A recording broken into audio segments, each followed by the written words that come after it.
संजय राऊतांनी फक्त मुख्यमंत्र्यांनाच निमंत्रण दिले असं नाही, तर त्यांनी राष्ट्रीय स्वयंसेवक संघाच्या पदाधिकाऱ्यांनाही निमंत्रण दिल्याचं सांगितलंय.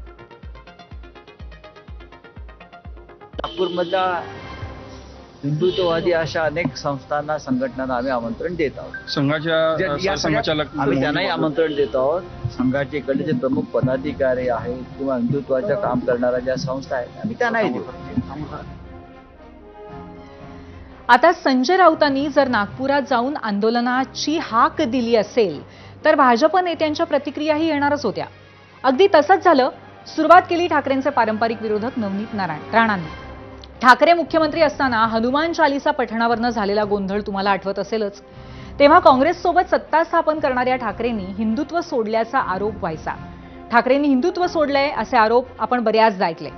आणि आता राम मंदिरातील दानचोरी प्रकरणानंतर ठाकरेंनी भाजपला त्यांच्या स्टाईलने उत्तर देण्याची तयारी केली आहे. रामरक्षा आंदोलन असं नाव ठेवत ठाकरेंनी हिंदुत्व सोडलं असे आरोप करणाऱ्यांना उत्तर दिलंय. शिवाय भाजपच्या होमग्राऊंडवरती आंदोलन करत त्यांची कोंडी करण्याचाही प्रयत्न केलाय.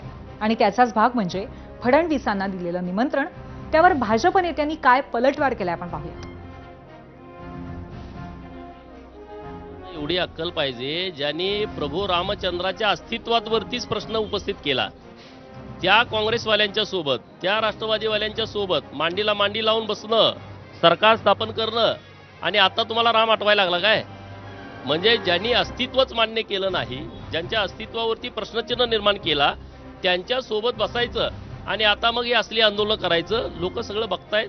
लोकांना तुमची भूमिका काय आहे किंवा प्रभू रामचंद्राच्या बद्दलची तुमची बदललेली भूमिका ही लोकांनी अनुभवलेली आहे. त्यामुळं राऊत काय बोलतायत ह्याला फार काय महत्व आहे असं मला वाटत नाही. 18 तारखेला जिकडे उद्धव ठाकरे हनुमान चालीसा वाचतील आणि त्या ठिकाणी नवनीत राणा हनुमान चालीसा वाचेल आणि त्या हनुमान चालीच्या माध्यमातून जे खऱ्या अर्थानं उद्धव ठाकरेंचा अहंकार होता तो त्यांनी बाजूला ठेवून देवाच्या चरणी आलेले आहे आणि सद्बुद्धी बजरंग बलीनं त्यांना जी दिलेली आहे त्याबद्दल हनुमान चालीसा वाचन नवनीत राणा करणार आहे आणि त्याच्या माध्यमातून हनुमानगडीला उद्धव ठाकरेंना निमंत्रण सुद्धा देणार आहे की इथे येऊन सुद्धा आपण हनुमान चालीसा वाचा.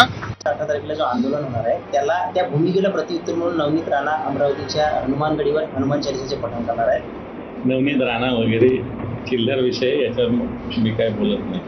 नवनीत राणा वगैरे चिल्लर मी काय बोलत नाही.